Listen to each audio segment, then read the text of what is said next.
ইলিশের প্রজনন রক্ষায় চলতি মার্চ এপ্রিলে দেশজুড়ে মাছ ধরায় নিষেধাজ্ঞা ছিল, কিন্তু নিষেধাজ্ঞা শেষে জালে মিলছে না কাঙ্ক্ষিত ইলিশ। নদীতে এক সপ্তাহেও কোনো মাছ না পেয়ে হতাশ জেলেরা। শরীয়তপুর থেকে শাহাদাত হোসেনের রিপোর্ট, জানাচ্ছেন সুলতানা মরিয়ম।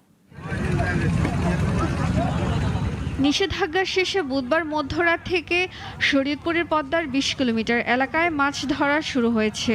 তবে জেলেরা বলছেন পানির চাপ কম থাকায় মিলছে না কাঙ্ক্ষিত মাছ, যার প্রভাব পড়েছে স্থানীয় বাজারেও।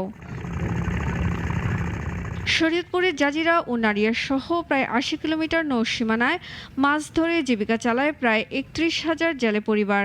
২ মাসের নিষেধাজ্ঞায় চরম সংকটে দিন কাটিয়েছে জেলে পরিবারগুলো। এখন যথেষ্ট ইলিশ না পাওয়ায় ফের বিপাকে তারা।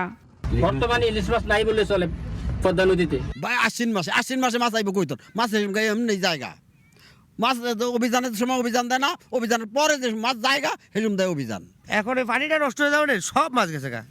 এই মাছ গেল কই গেল কি আর সেই বিষয়ে কিছুই তো আমরা বুঝি না। বর্ষায় পানির চাপ বাড়লে আবারও ইলিশ মিলবে বলে জানান এই কর্মকর্তা। জলবায়ু পরিবর্তন এবং নাব্যতা হ্রাসের কারণে বর্তমানে নদীতে ইলিশের উৎপাদনটা একটু কম।